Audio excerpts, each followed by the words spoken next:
How's it going, people? Welcome back to AFTV. As you can see, we're here at the Emirates today. We're going to be discussing the warm-up for Arsenal Everton, kick-off 8 p.m. tomorrow evening. Before we do, make sure you guys check out this video from Super Six's Hold the L, where they discuss the fallout of the European Super League. Where's the morals anymore? Where's the competition? What's the point in playing in the Premier League if we're allowed to play in the Premier League? You know, what have you actually got to play for apart from a title? Because you don't need to play for Europe anymore. You can finish 15th in the league and you're guaranteed as one of the founder members to be playing in this Super League. You get given £350 million a year. How's that fair to all of the other 14 teams in the Premier League that you're going to have this massive, lump sum every season to just go out and buy and do whatever you want? The moral of all of this is just money. The rich get richer and the fans just get brushed aside like it's nothing. And I just don't know what the hell to think about any of it anymore. And, clubs are, removing themselves from European organisations, and we're not going to be in the Champions League and the Europa League anymore. And there's talk about how we won't even be allowed to compete in the Premier League. Like, that blows my mind. So, I don't think there's much for us to discuss here, considering we've been talking about I'm so bored of it, man, honestly. Yeah. And there will be more fallout, and we shouldn't forget what's gone on, but I am bored of it. Yeah, I'm done with it now. I mean, like you said, there's going to be more fallout. We're going to be here with everyone at 6 p.m. on Friday, so it's going to be more from it, but we've spoken enough about our opinions on the whole thing. Trust me. And like you said, we'll be breaking news anytime it comes in, regardless. So look out at AFTV, keep your notifications on all of that, and you'll hear more from us as and when news breaks. But as I said, Emirates Stadium, Arsenal, Everton, it's the warm-up. It feels like weeks since we've done this, considering that European Super League news, but football is back in a sense. Yep. How are we feeling? Does it matter, James, this game? You two, look at you two. Yes, of course it matters, mate. I don't care where we are. I want Arsenal to win. Unlike you. No, I want Arsenal to win. I want Arsenal to win. This matters. This is a good opportunity to try what has kind of worked against three, let's be honest, pretty poor opposition. We didn't even beat Fulham, which shows where we are as a club. But it's a chance to try this whole jack at left back, this new system against a side that are challenging for top four. I know we'll have a little look into their numbers in a sec, but it does matter. Does it matter to you guys? Or listen, no? you know what? It's not about not wanting the club to win. Of course. I always want Arsenal to win. Same. But as we saw with the recent news stories around the ownerships and the direction they're trying to take us in, sometimes winning isn't, the best for us fans. I'll concede there's bigger things at play right now. For me, it matters this game for, like, we built our 11s, and I actually struggled because I forgot how many injuries there were. So for me, it matters in the sense of for Thursday night against Villarreal. When it comes to it, that's what this game matters for. He needs to try something that hopefully secures his mindset to think, yeah, I'm going to try this against Villarreal. Definitely. Win. Yeah, I get what you mean. He needs to use this as an opportunity to just finalise what it is he wants to do for what hopefully will be 3 last games in this Europa League. Yeah. We want that third. 100%. We want to win that third. We do. 100%. 2-3 wins away from potentially the good old Champions League, you know. Yeah, They tried to dismiss it, but we're 2-3 it's funny looking at us away. in 9th and realising we're 3 wins away from the Champions League. That's It's a funny crazy. thing. It's But crazy. our opposition are in a genuine fight for the Champions League. We'll have a little look at their numbers now. I'm not going to go too in depth with it. I just think the interesting thing is 31 games played, 14 wins, 7 draws, 10 defeats, 43 goals scored and 40 conceded. Those are not Champions League qualification numbers. They've dropped points in 17 games. They've won and claimed all 3 points in 14. Listen, what angle do we take here? The state of the league, the fact that all the teams are really good, the fact that all the teams are really poor.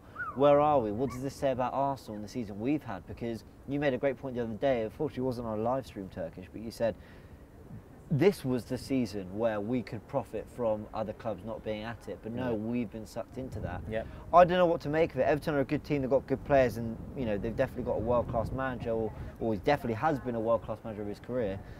I have no idea what I'm going to get from Everton though. So, Cec, I want to ask you, how do you look at Everton in comparison to Arsenal? Because we both brought in new managers at around the same time. Now, the way I see it is Arsenal is a much bigger entity. It's a much bigger brand, and in terms of recent history, and I say recent being Premier League history, Arsenal have achieved a lot more than Everton. But at the same time, Everton do have a lot of history, you know. Yeah. No, Do you think we can compare ourselves to Everton and make a case that it's not only us that are failing, it's not only Arteta that's letting, you know, us down as a manager? Because you look at Ancelotti at Everton, you look at Mourinho at Tottenham. Yeah, other managers are failing around him. You're right, what you're saying, I don't think it's right to compare, especially in a season like this. This has been a mad season, guys. We know this. COVID season, all this, the Super League stuff, I'm gonna throw that in there. I can't compare Arsenal and Everton this season. However, they only are a position below us, or above us. So there's that.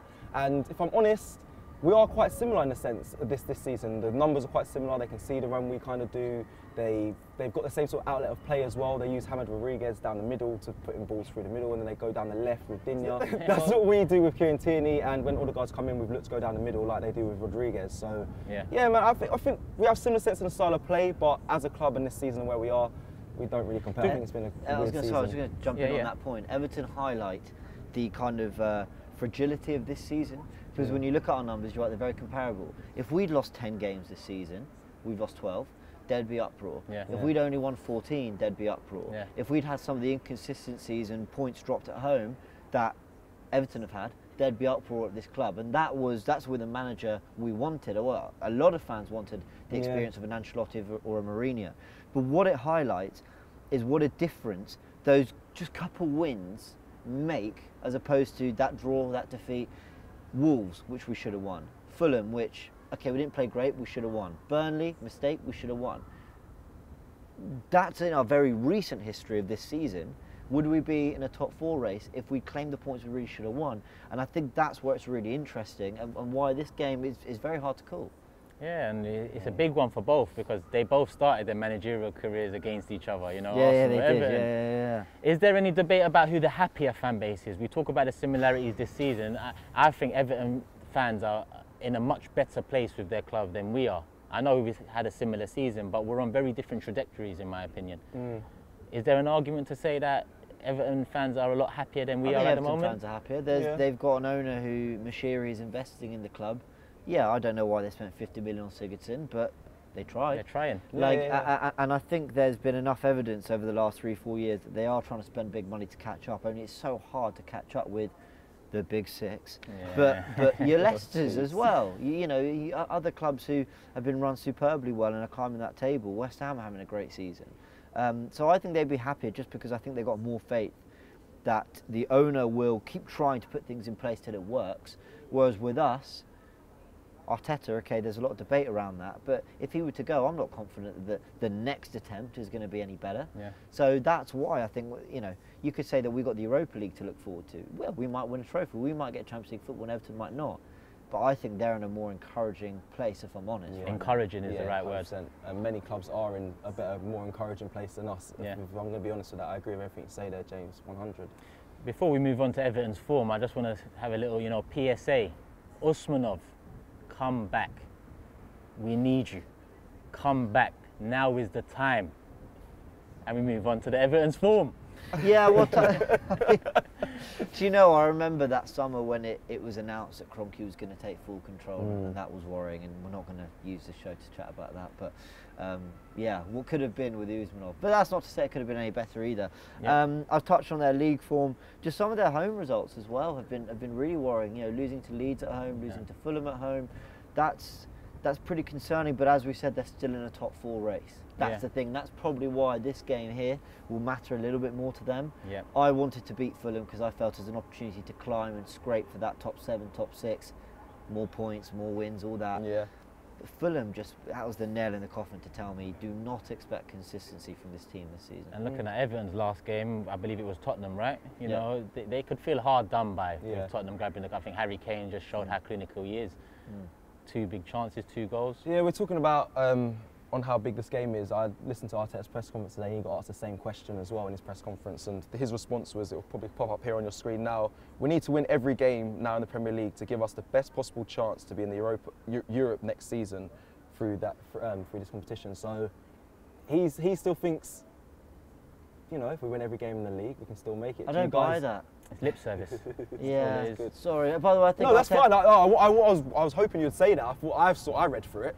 I saw through. I didn't know. No, how look, I think open you guys Arteta were did as a well. lot. There's a divide as to how Arteta approached this press conference. I think he did really well, but I don't really like those quotes there, because you don't give Matt Ryan a run out because he deserves it. If you think, by the way, I thought Ryan did well. By the way, he's a big part of our equaliser. Yeah. I'm not saying Matt Ryan's not good enough, but if Leonard's your number one, Bellerin, where's he been? And suddenly he's back in the team. So I don't really believe that. I think there was a big gap between Fulham and Everton, and a big gap between Everton and Villarreal. He didn't need to rest as many players as he did the other day. So I think deep down he's thrown this one away. That's okay. Some people think he should. I didn't, but some people think he should. On the other hand, surprise, surprise, I didn't, warm to that press conference as much as you might have. I just feel like... Shock. Yeah, shock, surprise, surprise. But I remember in the office when we heard that quote where he spoke of deserving to win the game and doing enough to win the game.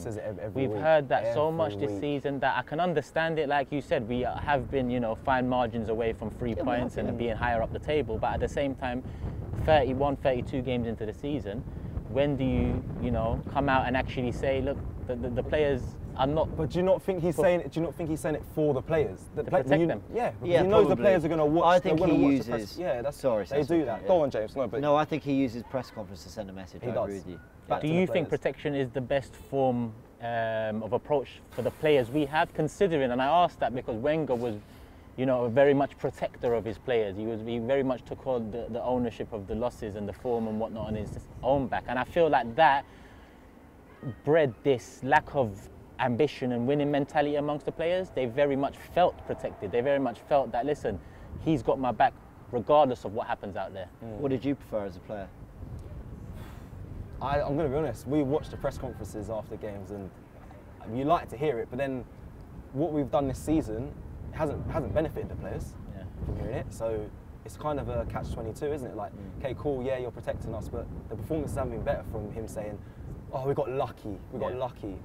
It hasn't worked. So for me, be honest, because we can see, it makes us look, as a fan now, it makes me feel dumb. Like, I know what you're doing, but nothing's improving, so stop doing it. Yeah. Did he say anything else in the press conference? Yes, he did. He went on, now obviously a lot of talk about the Super League. There was also this quote which I picked out on if there is now mistrust between the fans at the club, right? So this was asked in the press conference. His response was, this has given a big lesson, and it shows the importance of football in the world. It shows that the soul of this sport belongs to the fans, and that's it.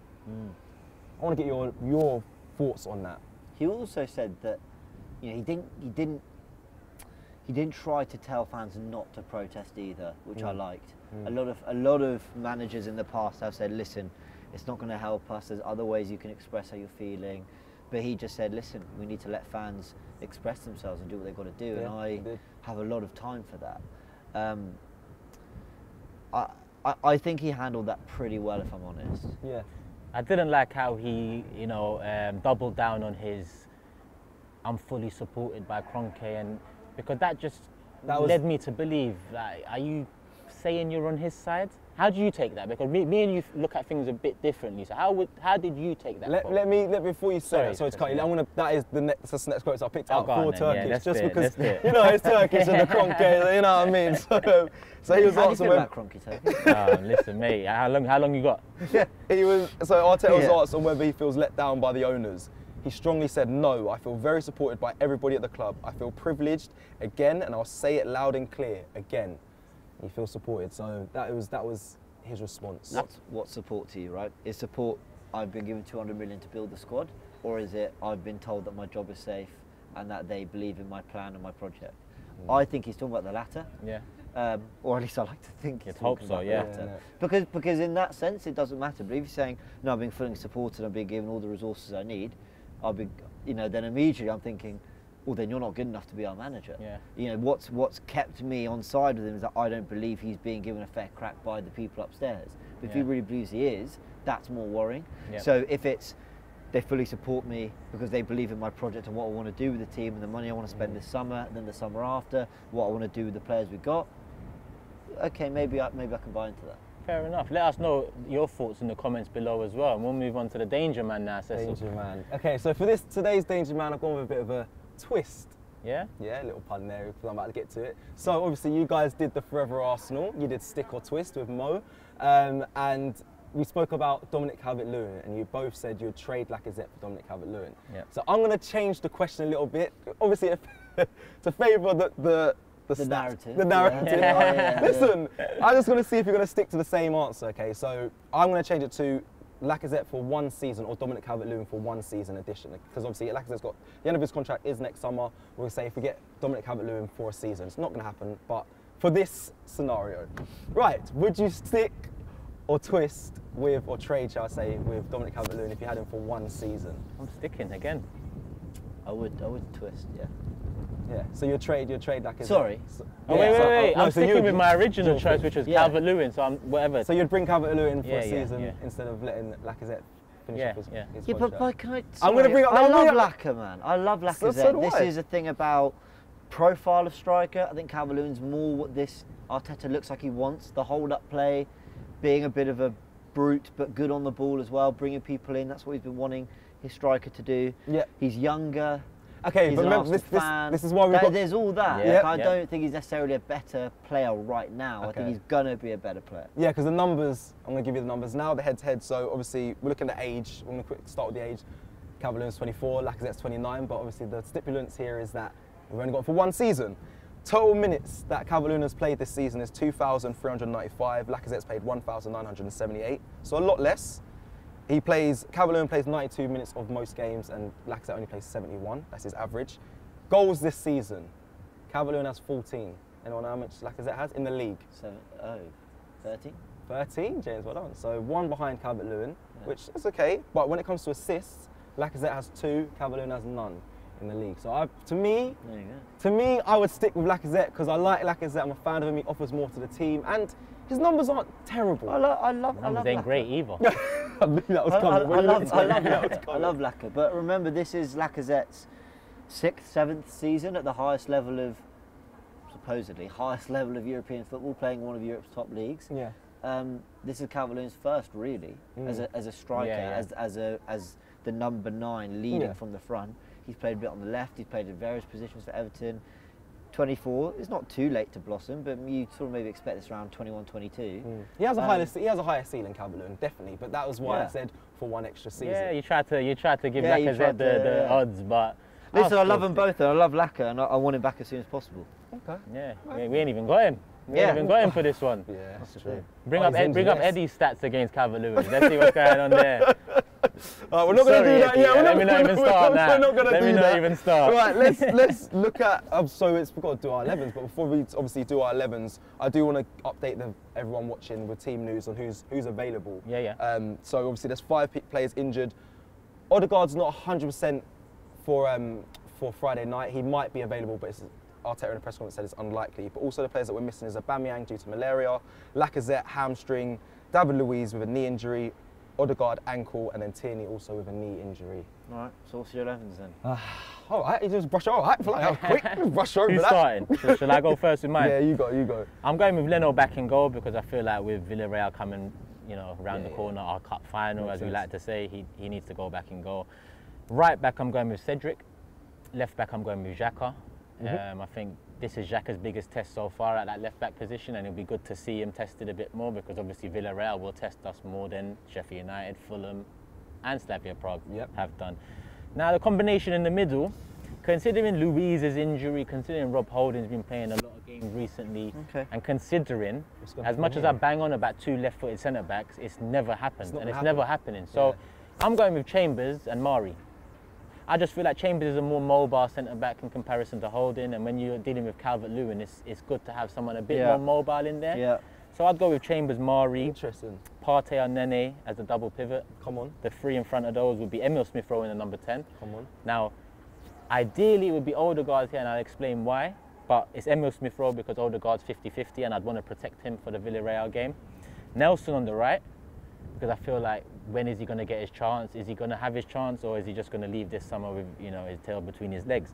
Nicolas Pepe on the left. Yeah. So we've got 2 wingers that actually will hug the touchline and go down those sides rather than cutting. And we've also seen Reece on the left and Pepe on the right, so during the game they can interchange. Now up front I'm going with Martinelli because Lacazette's out with an injury. We don't know if he's going to make Villarreal. Aubameyang, we haven't had an update with him. So going into the Villarreal game, who would I want to be tested in that forward position? Would it be Martinelli, Balogun or Eddie? For me, it has to be Martinelli. Yeah, I'm with you. I've been an advocate of Balogun the last couple of Premier League games, but I think the importance of getting a striker ready for Villarreal, I'd say Martinelli up top. And I think Martinelli suits an Odegaard type of number 10. Interesting. Basically because of the same reasons we talk about Ober and Odegaard. Yeah. I think Martinelli's a bit more, you know... Direct, putting yeah, the balls. exactly. That makes sense. Exactly. It's so interesting because when Emery played him as a striker, Martinelli, he looked a decent false nine coming into midfield. So I'd say Martinelli, if he were to realise his potential, is the most complete of the Lacazette Aubameyang options we've got, because he can do a bit of what both do. A few changes to your team. Holding comes in for me because I actually think he's done quite well. Ceballos in for El Neni, and then Saka in for Nelson. I think let's just go as full strength as we can, build some momentum, but that doesn't mean I think we're going to win. But, no protection? You know, I've been banging on about protecting players over the last few weeks, and I've heard Saka in there. I've heard. Well, I've not been protecting anyone, quite frankly. I know. So I'm being consistent. Yeah. I would. No. Go out and win. Go out and put performance. Yeah. I think I'm more worried about going into Villarreal on the back of some really poor home results than I am an extra player getting injured or something like that. Like, I think injuries happen. If we can't live in fear of that, you know. Crashes happen doesn't mean you don't get in a car. Like, things happen. Yeah, no, understood. But you just got to go with it. 100%. Do you know what? I'm the same as James. Yeah. A lot of the team is very much the same. The only difference is I've got El Neni in with Partey. Is that to protect Ceballos a bit, or is that just for rotation? I want a strong squad, especially and then going into Thursday's game, I want to have momentum, confidence, understand how they're going to play with each other against Villarreal. It could go wrong. Yeah. It could go wrong. It's happened at Fulham. It could go wrong, but I think that's the best way to approach it. I've got Holding in there as well, like you, James, because I think he's had a good run. And yeah, protection. I would love to protect players, but we haven't got enough depth at the moment to do that, if I'm honest. So that's a good point, because if we rotate, I'm not sure I can bring someone in who I feel is like a good enough like for like necessarily. Yeah. So you're not rotating, you're weakening because of the injuries we've got out. And it's funny because you make a very valid point, but that's exactly my point in my argument, because there's, you know, the drop of quality in rotation. Right. If one of those standout players get injured, you're going to have to drop that quality in the cup final. I'd rather have to do that than choose to do that, if that makes sense. Understood, Good points all around. And we're all in agreement, really. It's just away. What about predictions? We might as well get into. I forgot what I predicted on Forever Arsenal. I said 2-2. I think I said 1-1, and I'm sticking with 1-1. 1-1, yeah, I'll go 1-1. Great. I love that we have so much faith in it. 1-1, 1-1, 2-2. Is that what we're going for? So that's all negative. What? No one's going to predict. No. Everton are a good side. They've got a lot to play for. Our focus will be on Thursday night. I don't think. Look, we've had a lot of shameful results. I don't think, unless we get absolutely slapped up here, that there's too much shame around this game or whatever. I think the bigger picture is going to be what's happening before. The story around the owners that's been going on at the moment, the story of the Super League, what they tried to do with this club. That's the bigger problem. And then I'll be fully invested back in Villarreal. This feels like a bit of a side plot at the moment. I like predicting. Doesn't mean it doesn't matter though. It does matter. It's treated like it matters, but it is. But you've got to be real. Before the Fulham game, we didn't know about the Super League stuff. It's a big deal. We can't just brush over it. I was going to say I like predicting 1-1s or draws that are kind of not in our favour, only because I love being surprised by the team. And that sounds awful, but that is what it is. I know, but that's what it is. The hope kills me. I'd rather had faith. No, do you know what I mean? I've learned the hard way that it's better to be surprised than to be disappointed with this club. Facts. That's the truth. Slavia Prague, we was all bouncing when the second game, so I was like, I didn't expect that. I had a great night that night. It's true. I'm going with that energy from now. 1-1. If we win 3-0, I'm going to be gassed. Calm. 1-1, 1-1, 2-2. People, this has been the warm-up for Arsenal Everton. Kick-off at 8 p.m. if it doesn't get delayed by the 6 p.m. protest outside the stadium. Kroenke out, sell Arsenal. Make sure you're there if you're in London. If you're not, just support the cause online.